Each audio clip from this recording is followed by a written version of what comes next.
Okay, in this problem, we're going to be looking at the Unit 2 imaginary number problems.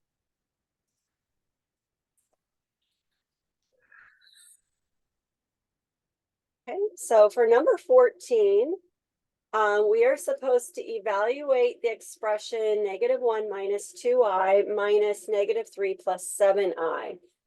But before we start that, you might want to know where the number I even comes from. So I'm going to do just a little bit of a preview to begin. I think that's where I'm confused at. Yeah. Okay, so let's talk about what imaginary numbers even are. So I'm going to start by writing this equation: x squared equals -1. Do you know any number, any real number times itself that would give you -1?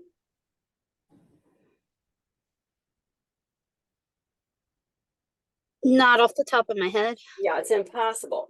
If we took 1 times 1, we'd have +1. If we took -1 times -1, we'd have +1. There is no real number that when you multiply it times itself that gives you a -1. So what mathematicians did is they invented a new type of number where you could multiply a number times itself and get -1. So that's where imaginary numbers come from. They said, let's make an imaginary number I that when you square it, you get -1. So when we work problems now, anytime we see an I squared, we can replace it with a -1. So let's go over to question 14 now. We have -1 minus 2i minus this parentheses. Now, when we have minus a parentheses, there's an understood 1 there. It's a really a -1 that we're going to be able to distribute throughout this set of parentheses. So if I take -1 times -3, negative times negative is always positive, so that gives me a +3. -1 times 7i would be a -7i, because negative times positive is always negative. And then we still have the -1 minus 2i sitting here from our first set of parentheses. And now we can go ahead and simplify, and you just treat the I as a variable if it's just an I. Now, if it's an I squared, of course, you replace it with -1 and you simplify farther. And anyway, I see a -1 plus 3, so that would be a 2. And then I see a -2i minus 7i. -2 minus 7 goes even more negative. That's going to be -9i. And now we do have it in the form a plus bi, where we have the real part plus the I part, the imaginary part. The real number a equals 2. And the real number b, which is the number in front of the I, would be -9. What questions do you have about what I did there? That kind of makes sense. Can we do one more, like maybe the 16 where we divide it?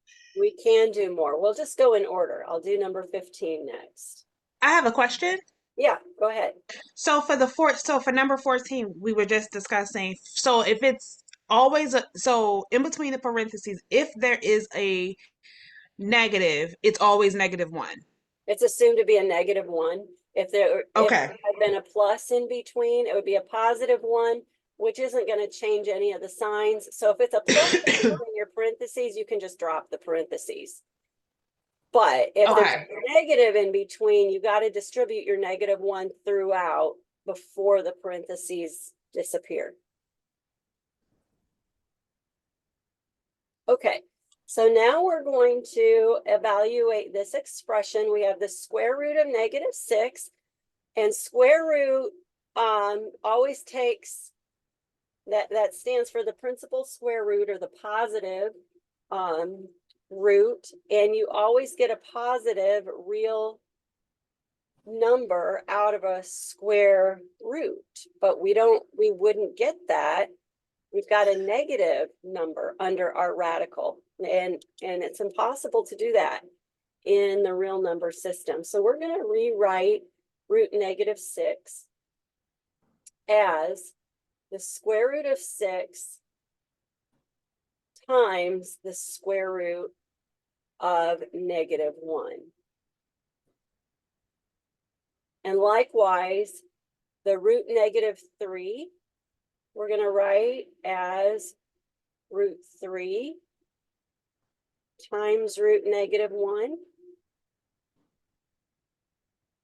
And our root negative 6 we'll write as a root 6 times root negative 1. Why exactly are we doing that? The reason we're doing that is that you can replace the square root of negative 1 with I. Because remember, we consider I to the second power as being negative 1. We take the square root of something, we're trying to think what times what is that number under the radical. So we can replace that with I. So we'll rewrite this whole fraction, replacing the root negative 1s with the letter I. So we've got root 6 times I. And in the denominator, we have root 3 times root 6. So I'm going to multiply those together. That gives me a square root of 18. And I have a root negative 1, which we're going to consider to be I, times I. I times I is I squared. Now, it might be tempting to cancel out your I and your I squared, but you can't do that. When you have an I squared, you need to replace it with negative 1. Same way over here. It might be tempting to cancel those I's out here, but you don't do that. First multiply them, get your I squared, then replace the I squared with a negative 1.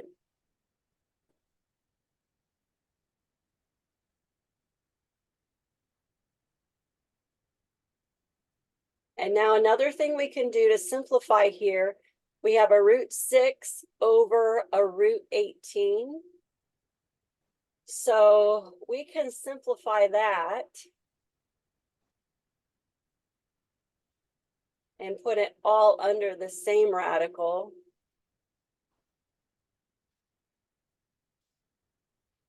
And 6 over 18, we still have the I here.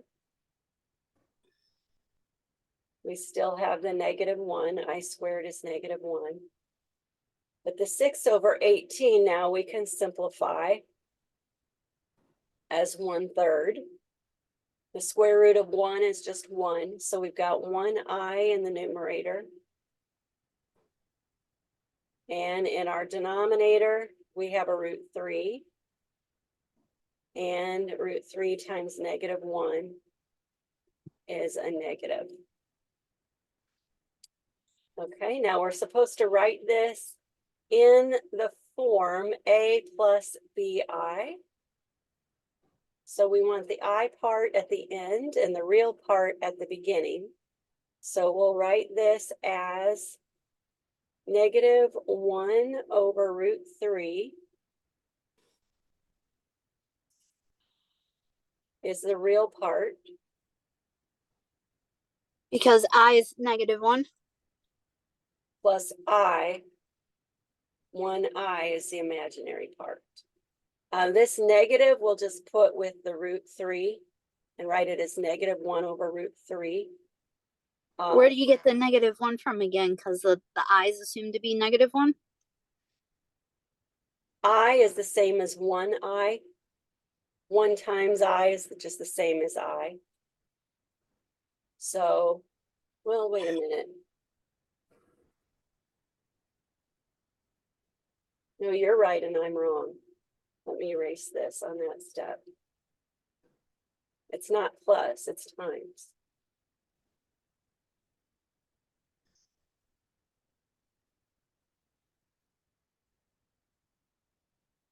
Okay, so to put this in A plus BI form, we'll put 0 for our A value minus 1 over root 3 times I. So our A value is 0. And our B value, the coefficient of the I, is negative 1 over root 3.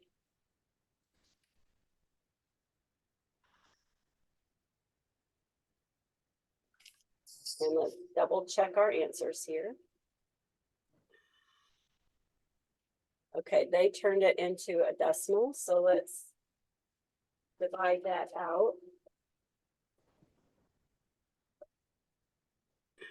We got the negative part correct.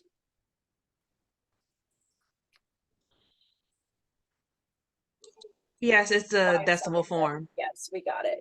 Did it tell us to put it in decimal form? So if we would have wrote it the way you wrote it, would we have gotten that wrong? I Because it don't expected know. decimal? If they counted it wrong, you would just email me and I would give it back to you. I would Okay, got you. either format. Typically, I tell people to put it in the fractional form unless they say otherwise. So, yeah. This is what I would have expected them to want.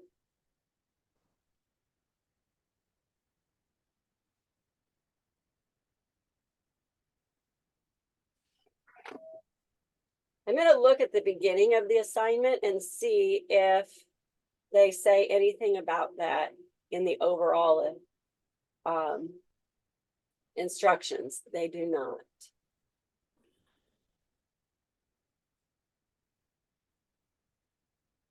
All right, so there was number 15.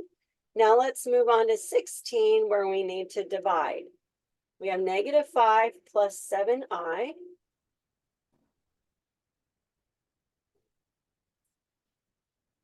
Can you both see this okay? Yes. Yes. All over 2 minus 3i. Now, in order to simplify a fraction with imaginary numbers, we cannot have imaginary numbers in the denominator. So in order to get rid of that imaginary number, what we're going to do is multiply by what is called the conjugate of that denominator, and that will make the imaginary number disappear. And the reason it will do that is we are forcing this to be a difference of squares. And we'll end up with an I squared that we'll be able to replace with a negative 1. And so it'll turn that denominator into a real number. But in order to keep this fraction having the same value, we have to multiply both the numerator and the denominator by the conjugate, because something divided by itself is just 1. We're multiplying by 1, it won't change the value. It'll just look different. Now, what do I mean by conjugate? If you have 2 minus 3i, you multiply by the same thing, but you change that sign in the middle, 2 plus 3i. And the beauty of doing that is that we'll end up with a difference of squares. So let me show you what I mean by that. If we take the 2 times the 2, that's 2 squared, which is 4. 2 times 3i is plus 6i.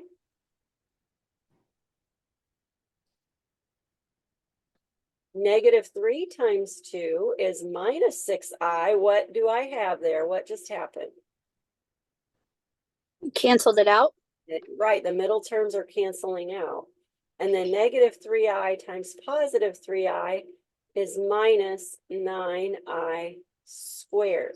So when you multiply by the conjugate, you're forcing these middle terms to cancel out. So now we don't have an I in the denominator anymore.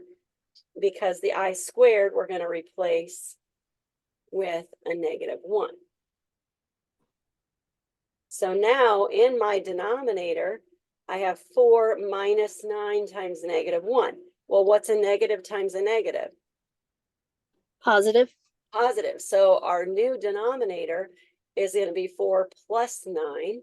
So we just have 13 is our new denominator, and we no longer have an imaginary number in the denominator. So we are well on our way to having a simplified fraction.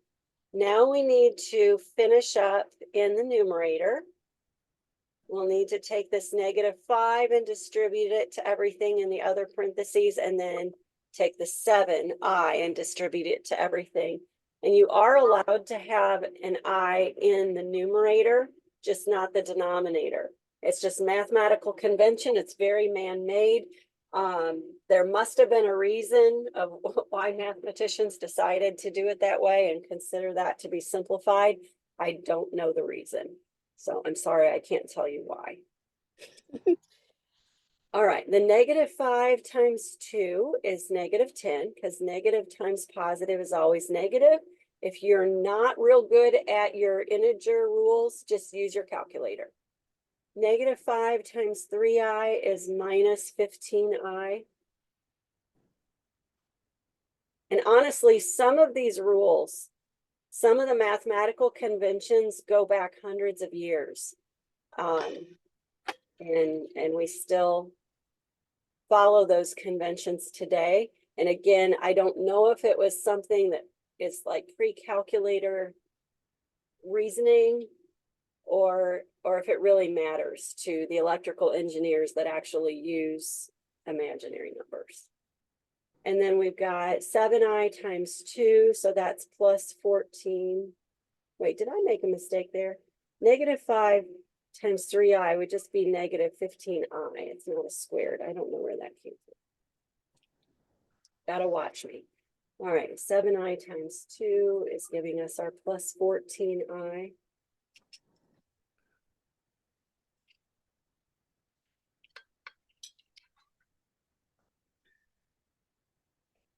And then 7i times 3i is plus 21i squared. And I hope you're writing this down on your own paper. I'm taking lots of pictures. Okay. Okay, and then we can simplify. The -15i plus 14i is going to be -1i.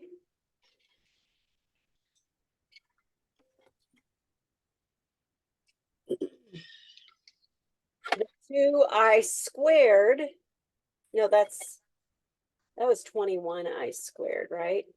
7i times 3i was 21i squared.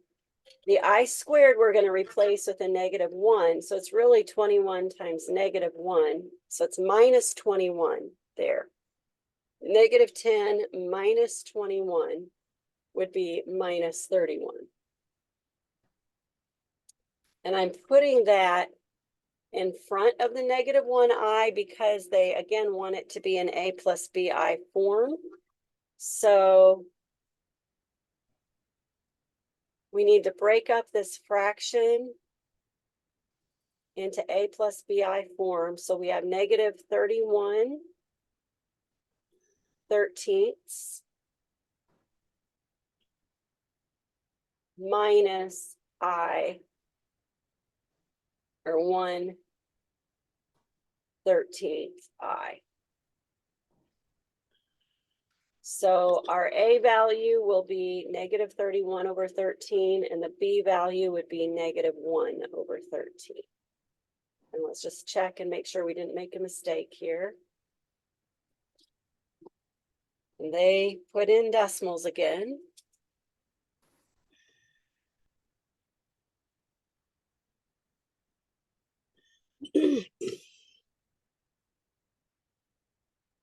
(2.3846) negative. Yes, we got that right.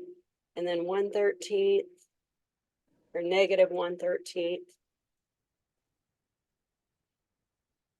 is negative 0.069. Negative 0.076923. Again, if you gave the answer in this format, I would accept. You giving the A as negative 31/13 and the B as negative 1/13. Does anybody have questions about that? I think I misunderstood the the final answer. You're saying the negative 31 minus the negative 31 minus 1i equals the negative 31. I'm not sure. I got lost at the bottom. I'm sorry. Okay, the 13 here came from when we multiplied 2 minus 3i times its conjugate, 2 plus 3i, and we ended up with a difference of squares. We replaced the negative, the I squared with negative 1, and we ended up with 4 plus 9 was 13. That was the denominator. Got you. Okay. Numerator simplified to negative 31 minus I, but then they want it in A plus BI form, so we had to break up this fraction. And so you put each term of the numerator over the denominator. So negative 31/13 minus 1/13 I. Got you. Okay. I didn't know what that final answer was. Okay. Got it. Okay. Let's move on.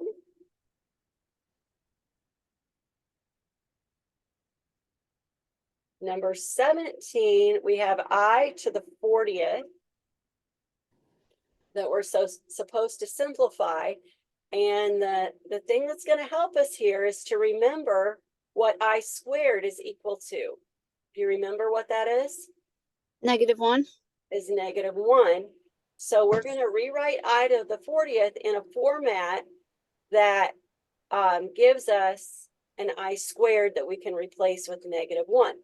So I'm going to rewrite the I to the 40th as I squared raised to the 20th. Because when you have a power raised to a power, you can just multiply the powers. So that's the same as I to the 40th. And now we can rewrite the I squared as negative 1 to the 20th power. And that means negative 1 times negative 1 times negative 1 times negative 1 20 times. Do you know what that will end up equaling?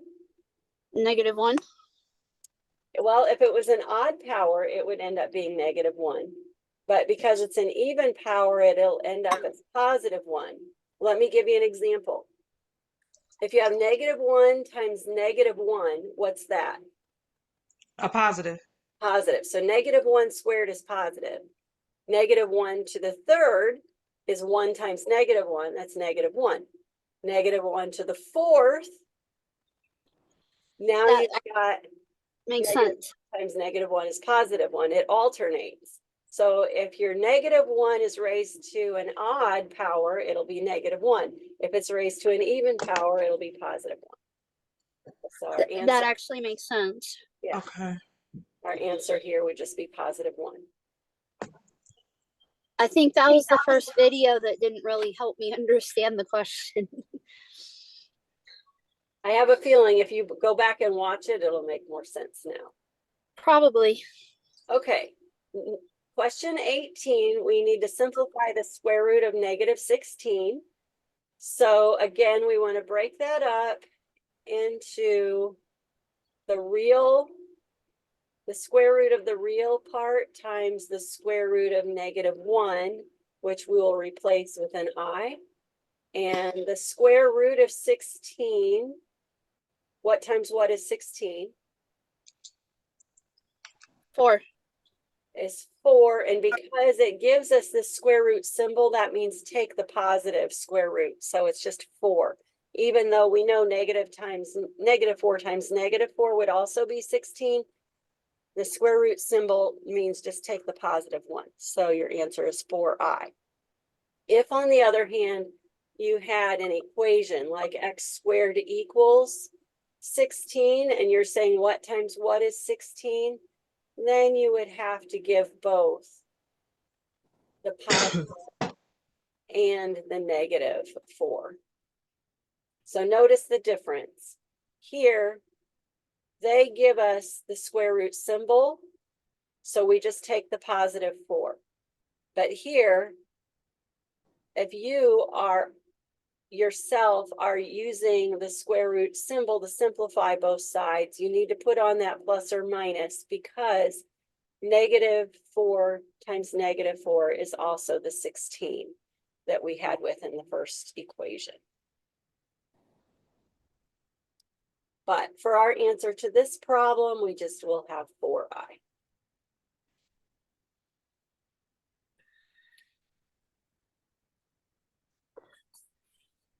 Okay, number 19, we just have the imaginary, it means -1i.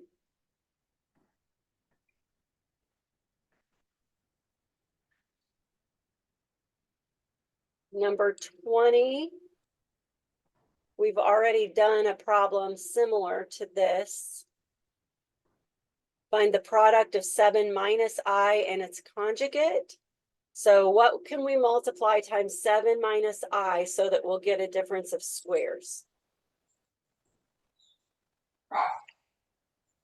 7 plus I, Yes, right? 7 plus. You keep everything the same except the sign in the middle. Anita, I'm giving you a high five for that answer. Ooh, girl, I'm stressed out over here. All right, and now you can multiply everything out, but because you've set it up to be the conjugate, you can really skip the part of taking the 7 times I and the negative I times 7. That's going to cancel out. You could just take the 7 and square it minus the I squared. The I squared is -1. So you really have 49 minus -1. -1. And minus a negative means plus. 49 plus 1 is 50. So in A plus BI form, we have 50 is our real number and 0i would be the imaginary part. Is the 0 necessary, or could we have said 50 plus I?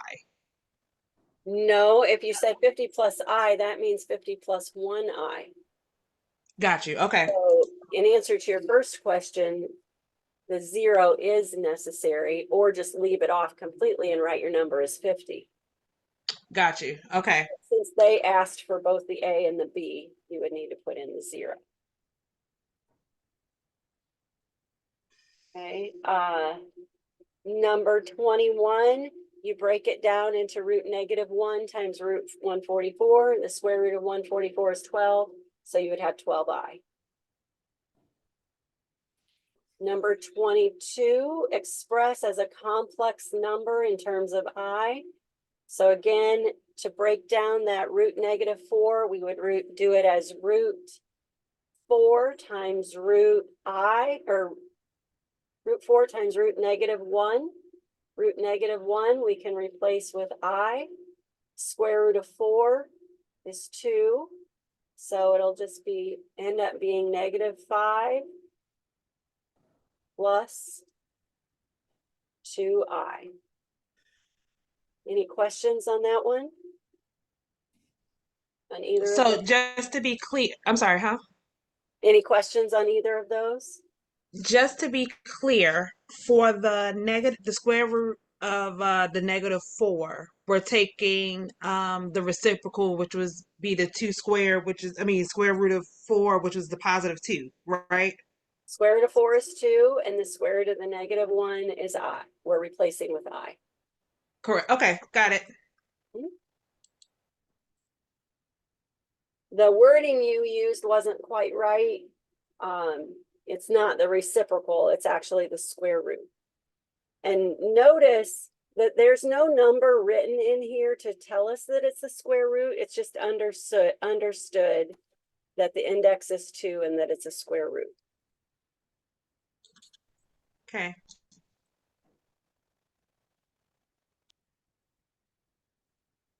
Okay, number 23 is another one of the imaginary number problems.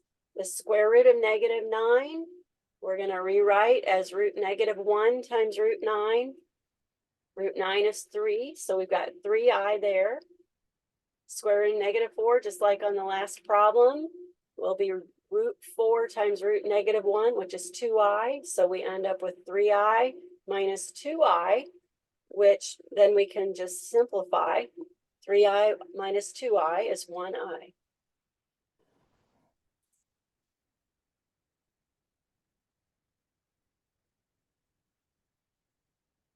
Number 24, we have a multiplication problem. So first we take -3 times 11. What is that?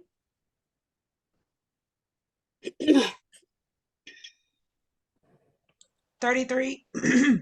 -33. And I times I is I squared, but what do we replace the I squared with?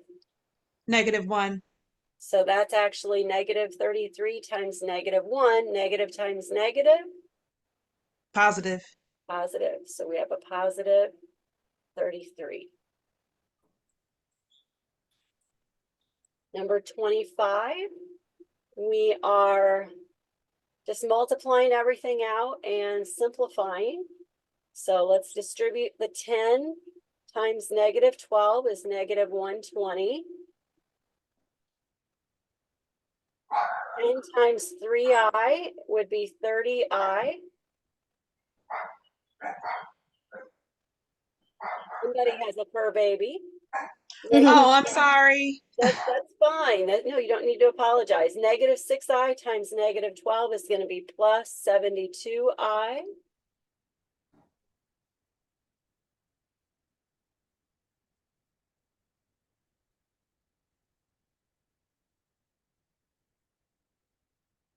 And -6i times 3i, negative times positive is negative. So we have minus 18i squared.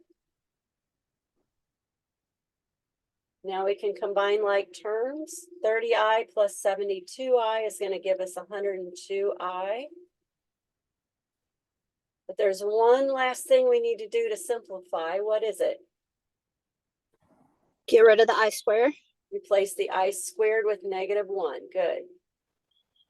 So it's really -18 times -1, which is positive 18, that we add to the -120.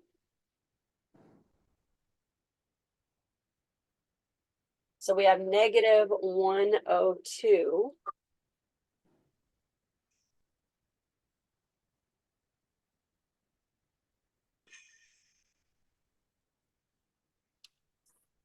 Plus 102i.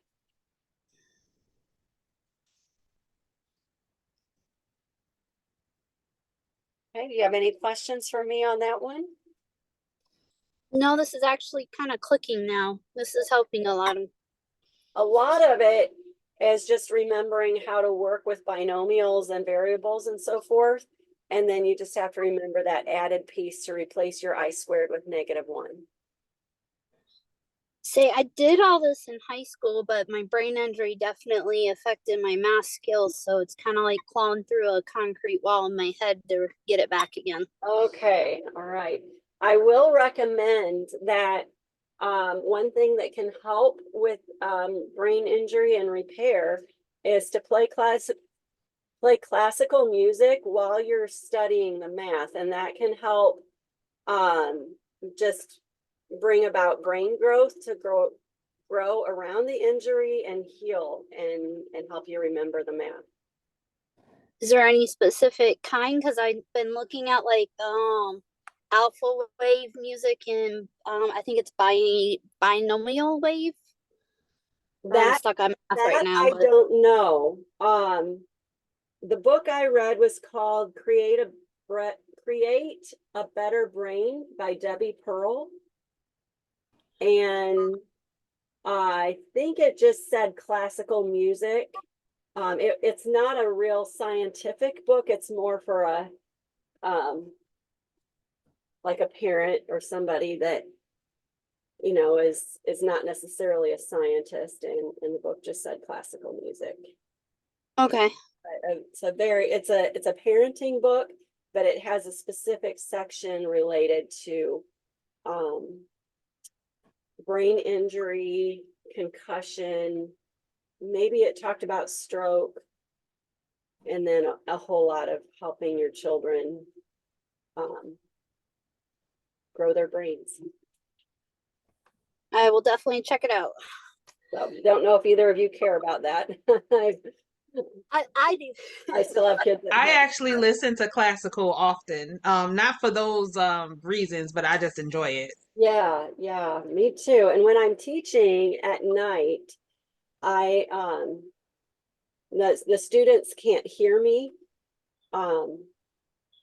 So I often will play the classical myself, help myself stay alert, and I just enjoy it too. Okay, I think we've covered all of our imaginary number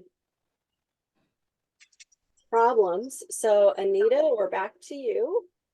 Oh, I'm good for the moment. I'll probably do another session probably later in the week, but I'm good for now.